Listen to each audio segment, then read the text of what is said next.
अगर आपको सैलून में जाकर रिलैक्सिंग हेयर वॉश करवाना पसंद है तो अलर्ट हो जाइए। American journal of emergency medicine में छपी स्टडी कहती है कि हेयर कलर हो, मसाज हो या कोई दूसरा ट्रीटमेंट, इस सब के दौरान गर्दन को ज़्यादा झुकाना या मोड़ना पड़ता है। इस पर सावधान रहने की आवश्यकता है। इसके अलावा भी आज हम आमतौर पर सैलून में जाते हुए बहुत सारी चीज़ें, इस तरह के ट्रीटमेंट्स या प्रोसीजर्स या इंटरवेंशंस ले लेते हैं जो हमारी जान के लिए, सेहत के लिए थोड़ा ख़तरे वाले हो सकते हैं। उन पर आज हम ख़ास मेहमानों के साथ तवज्जो देंगे। सबसे पहले ये रिपोर्ट आप देख लीजिए। मेरा नाम है दीपक डोभाल, मैं लौट रहा हूँ ख़ास मेहमानों के साथ।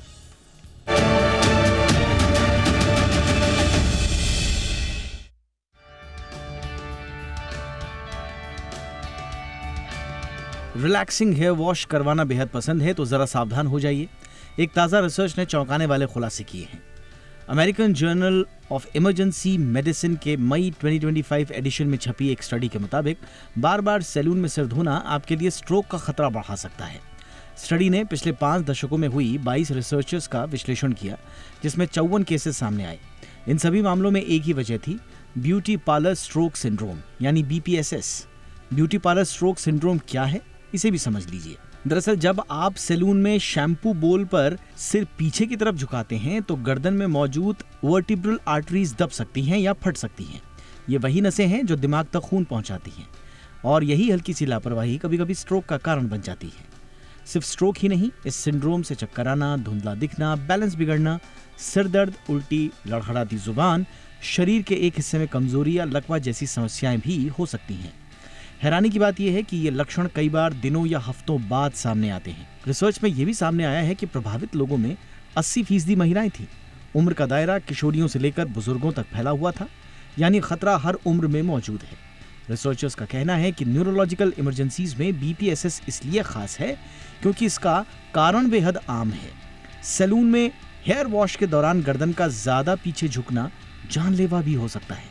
ऐसा ही एक मामला 2014 में सामने आया था, जब कैलिफोर्निया की रहने वाली एलिजाबेथ स्मिथ को हेयर वॉश के करीब 2 हफ्ते बाद स्ट्रोक आया। उनकी गर्दन इतनी ज्यादा पीछे झुकी थी कि वर्टिब्रल आर्टरीज कट गई।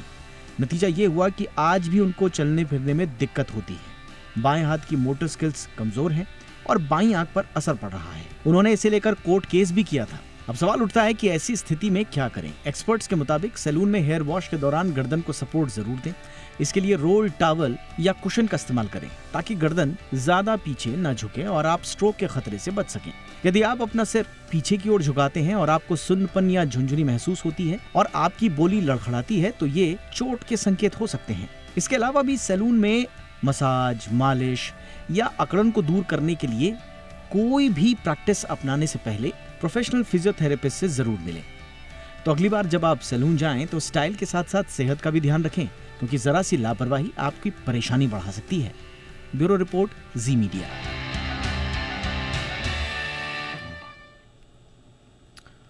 खास मेहमान हमारे साथ जुड़ चुके हैं। स्वागत करते हैं डॉक्टर सुधीर कुमार का, जो कि सीनियर न्यूरोलॉजिस्ट हैं, अपोलो हॉस्पिटल से जुड़े हुए। गुड इवनिंग सर, बहुत बहुत स्वागत है आपका।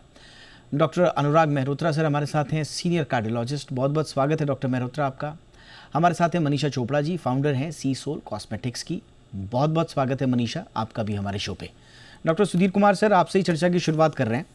अब हालांकि ये जो ब्यूटी पार्लर स्ट्रोक सिंड्रोम है, बड़ा कम सुनने को देखने को मिलता है, BPSS, लेकिन नेक हाइपर एक्सटेंशन जो है वो अदरवाइज भी, आप भूल जाइए दिल को कोई इशू होगा, ब्रेन को कोई इशू होगा, लेकिन ऐसा लगता है कि कई बार जब गर्दन ज़्यादा पीछे की तरफ झुक जाती है तो बड़ा असहज सा लगता है। तो कहने को बड़ी सामान्य सी बात है, लोग ये भी कहते हैं कि आप हर बात पे आप हार्ट की डिजीज़ की बातें लेकर के आ जाते हैं, लेकिन एक्चुअल में लोग हैं जो लोग फेस कर रहे हैं इसको, इसीलिए इंटरनेशनल जर्नल्स में ये सब छप रहा है।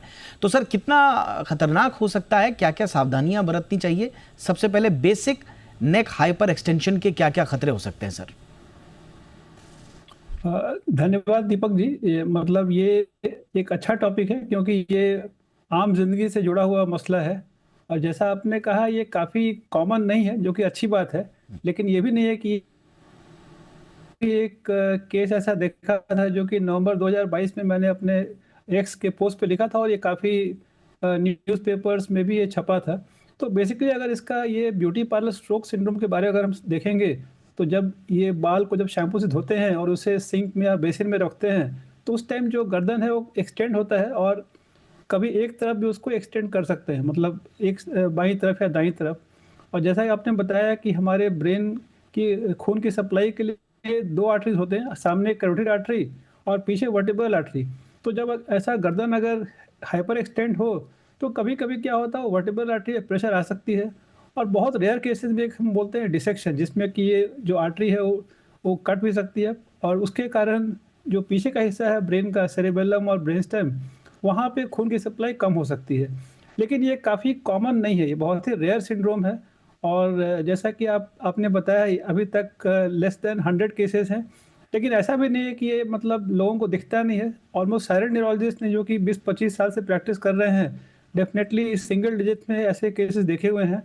तो ये कारण होता है। और इसके लिए सिर्फ मतलब हाइपर एक्सटेंशन ही एक काफ़ी नहीं है। अगर ये देखा गया है कि जो महिलाएं जिनका उम्र 50 से ज़्यादा है, या जैसे और दूसरे रिस्क फैक्टर्स जैसे कि diabetes, high blood pressure, high cholesterol, तो उनको ये स्ट्रोक होने की संभावनाएं ज़्यादा होती हैं। ये बहुत इम्पॉर्टेंट है। देखिए, बड़ा अच्छा लगता है, डॉक्टर मेहरोत्रा के पास हम चल रहे हैं। सर, बड़ा अच्छा लगता है, रूटीन हेयर वॉश काफ़ी रिलैक्सिंग होता है, हल्का फुल्का मसाज भी ले लीजिए, लेकिन नेक सेफ्टी को लोग भूल जाते हैं। और ख़ास तौर से ये इसकी वजह से जो आपके कनेक्शंस हैं, बड़ी नाजुक ये गली है शरीर की, जो कि आपके दिल तक होकर जाती है। सर, तो कितना ज़रूरी है इस छोटी सी बात पर ध्यान देना। छोटी छोटी जितनी बातें हैं वो, बिकॉज उसमें भी मैग्नीफाइंग ग्लास लगने लगा है। रीजन बीइंग कि हर लोग का लाइफ स्टाइल चेंज हो रहा है। अब पार्लर का use become much more as compare to past. अब जैसे जिम को आप ले लिए, वहाँ पे प्रॉब्लम होने लगी, बहुत ज्यादा जिम में लोग जिमिंग कर रहे हैं, आपको उसको लेके भी इश्यूज काफी है। लेकिन बात इस पे जो आती है कि जो हाइपर एक्सटेंड करने से परेशानी होती है, तो इस नॉन फिगर दूसरी कैटेगरी होती है, उसको बोलते हैं barber syndrome. That is more commonly known. Barber मतलब जब शेव कराते हैं आप, नेक पीछे जाता है, उसमें भी अक्सर ये परेशानी वाली बात होती है। उसमें एक तो वर्टिब्रो-बेसिलर आर्टरी वाली बात जो चल रही है, तो उसका कंप्रेशन हो जाए, अंदर डिसेक्शन हो जाए, उससे इस तरह की चीज होती है। That is extreme thing. But जो डिसेक्शन का मतलब ये होता है कि जो इंटरनल लेयर होती है वर्टिब्रल आर्टरी की, दैट गेट रप्चर्ड, तो उससे फ्लो अंदर रुक जाता है। तो दैट इज वेरी अनकॉमन, लेकिन देखा गया है ऐसा होता है। लेकिन जैसे जैसे इन सब चीजों का यूज बढ़ रहा है, आपका सैलून में जाने का, जिमिंग जाने का, तो इन सब चीजों के लिए क्या प्रिकॉशन होना चाहिए, उस पर ध्यान देना वाकई में जरूरी। जितने भी आपके वेलनेस सेंटर्स हैं, they ask for your history, कि आपको ब्लड प्रेशर, शुगर, ये बातें पता भी करते हैं, लेकिन इन बातों खासतौर से इनका ध्यान रखना जरूरी हो जाएगा। एक होता है कैरोटिड साइनस सिंड्रोम, वही मोरलेस सेम चीज होती है। उसमें गर्दन में कैरोटिड साइनस होते हैं, उनका काम, वहां पर बैरोसेप्टर होते हैं। बैरोसेप्टर मतलब जो प्रेशर को महसूस करके बॉडी की फ्लो को एडजस्ट करते हैं। तो उसमें भी एक्सटेंशन में कई बार ऐसा होता है कि एकदम से बीपी फॉल करता है और एक हार्ट रेट स्लो हो जाता है, उसमें बेहोशी से इनका हो जाती है। जो आप बात कर रहे थे ब्यूटी पार्लर सिंड्रोम या पर्ल ब्यूटी पार्लर सिंड्रोम, कई उसके नाम है, उसमें जो कॉज जो बोलते हैं वो टू बेसिक सफिशिएंसी ओनली। लेकिन ये सारी चीजें मिली हुई हैं। अगर कभी भी नेक एक्सटेंड ज्यादा होगा तो गर्दन में, या जो आपकी जो एडम सेपल होता है उसके बगल में ही होते हैं कैरोटिड रिसेप्टर, साइनस होते हैं और रिसेप्टर्स होते हैं, उनके कंप्रेशन होने के चांसेस ज्यादा होते हैं। कई लोगों ने महसूस किया जैसे आप मुंह धो रहे हैं वॉश में से, उसमें हाइपर एक्सटेंशन होकर कोई चक्कर आ जाता है। ये जो बार्बर शॉप में इट्स वेरी कॉमन कि लोग बेहोश या चक्कर आ जाता है, उसका रीजन ये है। लेकिन साथ में कैरोटिड साइनस भी एक स्ट्रॉन्ग रीजन है। जैसे डॉक्टर साहब कह रहे थे कि 50 के ऊपर ब्लड प्रेशर वाली बात है, शुगर वाली बात है, एब्सोल्युटली सर, ये चीजें बढ़ जाती हैं जैसे ट्रिक्स। ये बिल्कुल सर, ये और जो अंडरलाइंग कंडीशंस वाले लोग हैं उनके लिए, जैसा आपने बताया, डॉक्टर साहब ने भी बताया कि उनके लिए चीज़ें बढ़ जाती हैं, तो उनके लिए किस तरह की सतर्कता बरतनी है। क्योंकि आजकल सैलून के अंदर आप सिर्फ हेयर वॉश या हेयर कलर के लिए नहीं जा रहे हैं, वो ऐसी ऐसी चीज़ें आपको ऑफ़र करते हैं जो कि एक प्रोफेशनल फिजियोथेरेपिस्ट को करना चाहिए या कायदे से ऑर्थो के देख रेख में करना चाहिए, लेकिन वो सब प्रोफेशनल्स सर्विस के नाम पर आपको ऑफ़र करते हैं और आप उनको अवेल भी करते हैं। और कई बार लोग मुश्किल में फंस जाते हैं। कई बार इमीडिएटली पता चल जाता है, कई बार बहुत बाद में पता चल जाता है, बहुत देर हो चुकी होती है। बहरहाल आऊँगा उस पर भी कि क्या क्या करना है। मनीषा जी के पास चलते हैं। मनीषा जी, अब देखिए, मैं तो आपके लिए एक ओपन क्वेश्चन रख रहा हूँ। पूरे सैलून में हमने देखा है सिर्फ हेयर वॉश या इसी में नहीं, बल्कि ओवरऑल हम देख रहे हैं कि आजकल केमिकल एक्सपोजर से स्काल्प इरिटेशन, एलर्जिक रिएक्शंस भी देख रहे हैं। कई लोगों को हेयर लॉस भी हो जाते हैं। कई लोग हार्श शैम्पूज़ और कंडीशनर्स का इस्तेमाल करते हैं, स्किन ड्राइनेस हो जाती है। हेयर डाइज तरह तरह की, उसका पता नहीं होता है, नकली आती हैं या सब स्टैंडर्ड आती हैं। ब्लीचिंग एजेंट्स से हमने कई बार केमिकल बर्न्स की, आई डैमेजेस की बहुत सारी शिकायतें सुनी हैं। तो एक सैलून में जाते वक्त एक हाइजीन के लिए बेसिक जो हाइजीन है या बेसिक जो काम है जो करने चाहिए एक आम आदमी को, आम हाउस होल्ड को, वो क्या है?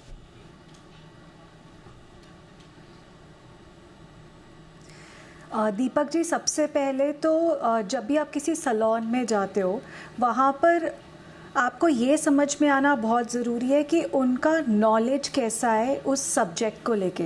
से जैसे आजकल की डेट में हाँ, हर टाइप के केमिकल्स यूज़ होते हैं, हेयर कलर्स में भी केमिकल्स होते हैं, बट यहाँ पर बहुत सारे केमिकल्स ऐसे होते हैं जो एक्चुअली सेफ़ हैं आपके लिए यूज़ करने के लिए। FDA जो है उन्होंने अप्रूव करे हुए हैं, ठीक है ना। तो इसका मतलब उनका सेफ्टी मेजर, सेफ्टी टेस्ट हुए हैं।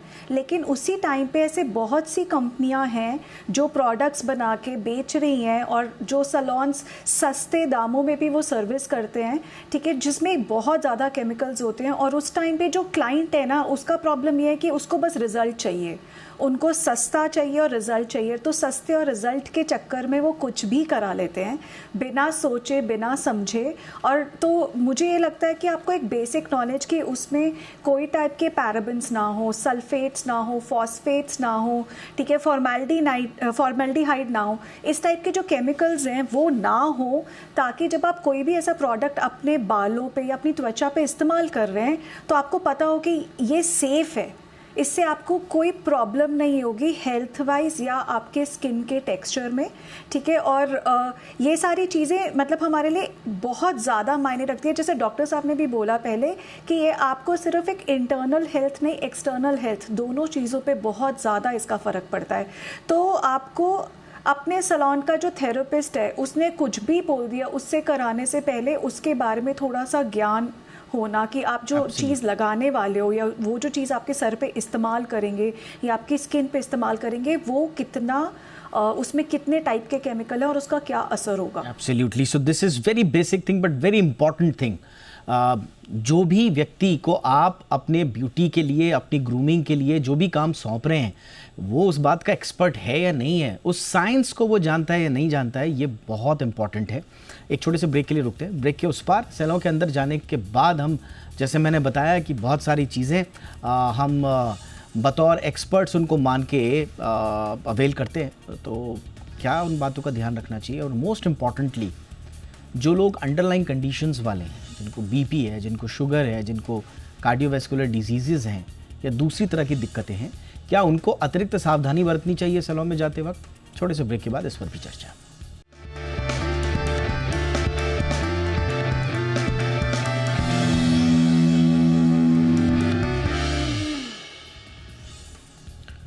ब्रेक के बाद आपका स्वागत है। डॉक्टर सुधीर कुमार, सीधा सवाल, हालांकि उसको आपने थोड़ा सा टच ज़रूर किया, लेकिन सर डिटेल्स में थोड़ा सा बता दीजिए कि जो अंडरलाइन कंडीशंस वाले लोग हैं उनको किस किस तरह की सावधानियां बरतनी चाहिए। और सैलून के मैं तमाम चीज़ों को बोलूँगा, कुछ लोग मसाज, मालिश वगैरह करवा लेते हैं, कुछ लोग वो हड्डियाँ चटकाने वाला भी कुछ होता है आजकल, बड़ा वायरल हो रखा है, वो भी लोग इस तरह का इस्तेमाल करते हैं। क्या ये सब सेफ़ है सर? और जिनकी अंडरलाइन कंडीशंस है, क्या उनके अतिरिक्त सावधानी की आवश्यकता है उन्हें? हाँ, देखिए, डेफिनेटली सावधानियां जरूरी हैं। तो सबसे पहला है एज ग्रुप। तो जो महिलाएं या पुरुष जो यंग हैं, जैसे 20s या 30s में, तो उनको ये स्ट्रोक के चांसेस कम रहते हैं क्योंकि उनके आर्टरीज हेल्दी होते हैं जनरली। तो वही अगर किसी का उम्र 50 से ऊपर है तो उन्हें अतिरिक्त सावधानियां बरतनी चाहिए। और जैसा मैंने पहले बताया, कोमॉर्बिड कंडीशंस, किसी को diabetes, high blood pressure, high cholesterol या कोई स्मोकर हैं, तो उन्हें अगेन, क्योंकि ऑलरेडी उनका रिस्क फैक्टर्स ज़्यादा है स्ट्रोक के, तो उन्हें अतिरिक्त सावधानियां बरतनी चाहिए। और सैलून के अंदर अगर हम देखें तो ड्यूरेशन ऑफ ये हेयर वॉश, तो जनरली अगर ये 45 मिनट्स या लंबा चल रहा है, जहाँ की hyper extension of the neck का ड्यूरेशन ज़्यादा हो गया तो ये ज़्यादा होता है। तो खासकर अगर उस प्रोसीजर के दौरान किसी को गर्दन में दर्द हो या चक्कर आने लगे तो उन्हें बताना चाहिए कि ऐसा तकलीफ हो रहा है, तो प्रोसीजर को बंद किया जा सके। और जैसा आपने पहले बताया कि नेक के पास सपोर्ट रहे टॉवल का या शॉर्ट पिलो कुशन का, तो उससे इसका असर कम पड़ सकता है।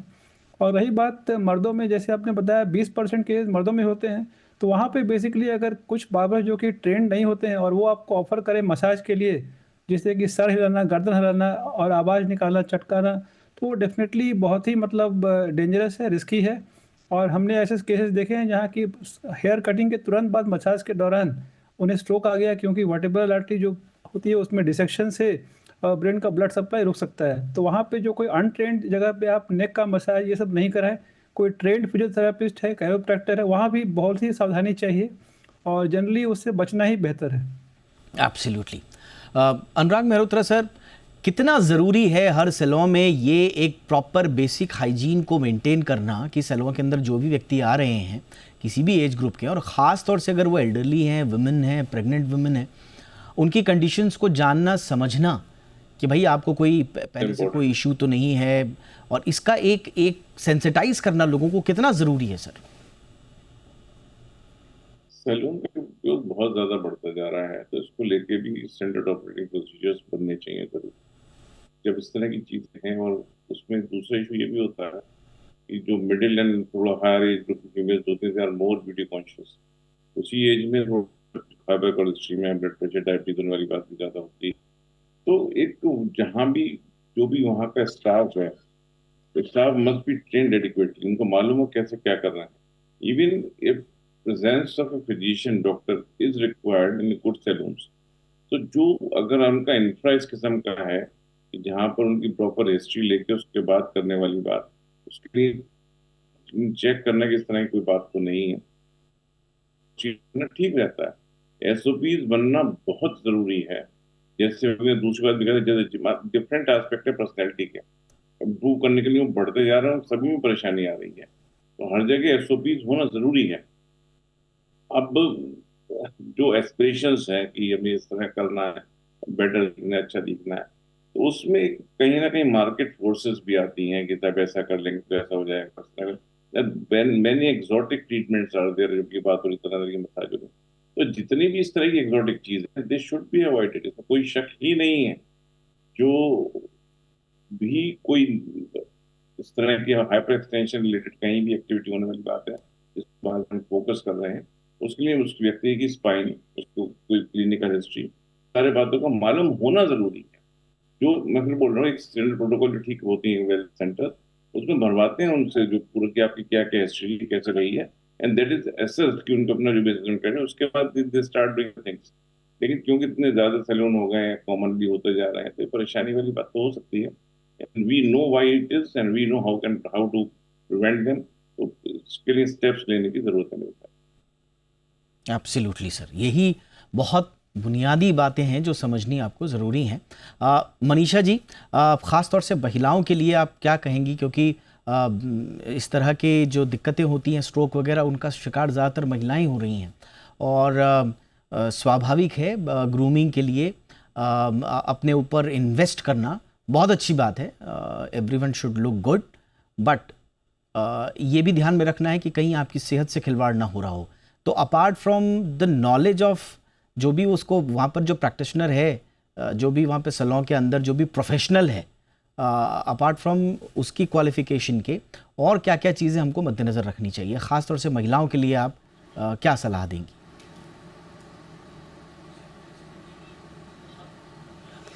तो इसमें सबसे बड़ी सलाह तो ये है कि सबसे पहले आप जो सैलून पे जा रहे हैं वहाँ पर मतलब क्वालिटी का प्रोडक्ट यूज़ हो रहा है कि नहीं हो रहा है, उसका ध्यान रखना बहुत ज़रूरी है, ठीक है। और उसके अलावा जैसे क्वालिफ़िकेशन की हम बात कर चुके हैं कि जो स्टाफ आपके ऊपर काम कर रहा है, क्या उसको उस प्रोडक्ट या उस सर्विस के बारे में उतना नॉलेज है, वो बहुत ज़रूरी है। जैसे डॉक्टर साहब ने बोला कि बहुत लोग सर में चंपी करवाने या मालिश करवाने या हेयर स्पा करवाने जाते हैं, वो एक ऐसा टाइम होता है जब आपका जो हेड है वो ऐसे 45 मिनट से ज़्यादा रेस्ट हो सकता है, तो उस चीज़ का अब जब आपको पता है कि इस चीज़ को ध्यान रखना कि आप बीच में बराबर ब्रेक ले रहे हैं, कि जब आपका शैम्पू स्टेशन है उस पर आपने शैम्पू किया या हेयर कंडीशनर लगाया तो उसके बाद आपने ब्रेक लिया। और दूसरी बात, यहाँ पे नेक पे सपोर्ट होना बहुत ज़रूरी है। आजकल बहुत ज़्यादा हाईटेक चेयर्स आ गई हैं जिस पे आपकी पोजीशन चेक करी जाती है। तो मतलब एज अ स्टाफ मेंबर क्या वो आपसे ये चेक करें कि आप कितना कंफर्टेबल हैं, आपका जो पोजीशन है जब आप हेयर स्पा या हेड वॉश करवा रहे हैं वो कैसे मेंटेन हो रहा है, उस चीज़ पे ध्यान रखना बहुत ज़रूरी है। जब आप सर्विस में हैं, करवा रहे हैं, तो आपको किसी टाइप का चक्कर तो नहीं आ रहे हैं, कोई डिजीनेस तो नहीं हो रही है, घबराहट तो नहीं हो रही है किसी टाइप की, वो ध्यान बहुत रखना ज़रूरी है। बट जैसे पहले भी डॉक्टर साहब ने बोला कि बहुत ही rarest of the rare cases हैं। मतलब अगर हम 50 केसेस की बात करें 50 साल में, तो it is like really rare. तो इतना भी चिंता करने की कोई ज़रूरत नहीं है। लेकिन सबसे ज़्यादा ज़रूरी यहाँ पर ये है कि आपका जो स्टाफ है, आप किसी क्वालिफाइड पर्सन से ही काम करवाएं, अनक्वालिफाइड स्टाफ से ना अपने आप को ट्रीट कराएं। आपको प्रोडक्ट जो है उसकी क्वालिटी पे मत कॉम्प्रोमाइज़ करिए, और थोड़े से पैसे बचाने के चक्कर में कोई ऐसा प्रोडक्ट या ऐसी सर्विस मत कराएं जिसका कि आपको लंबा टाइम का नुकसान हो जाए। एब्सोल्युटली। तो ये हैं वो बुनियादी बातें जो आप किसी भी सैलून में जाने से पहले ज़रूर चेक करें। इस स्ट्रोक के बारे में बातचीत करने का मकसद हमारा यही था कि आप ज़्यादा से ज़्यादा अवेयर हों इस स्ट्रोक के बारे में। हालांकि ये रेयर है, बहुत अच्छी बात है, लेकिन किसी के साथ भी हो सकता है अगर आपने असावधानी बरती, इसलिए ये इम्पॉर्टेंट है। साथ ही साथ स्ट्रोक के अलावा भी आपको जो बाकी चीज़ों का ख्याल रखना है सैलून में जाते हुए, वो बहुत ज़रूरी है। बहुत बहुत धन्यवाद आप तीनों का वक्त निकालने के लिए। Manisha Chopra ji, thank you so much for your time. बहुत बहुत धन्यवाद करेंगे डॉक्टर अनुराग मेहरोत्रा सर का, thank you sir for your time. Doctor Sudhir Kumar sir, thank you so much sir for your time. Show में इतना ही, अपना ख्याल रखिए।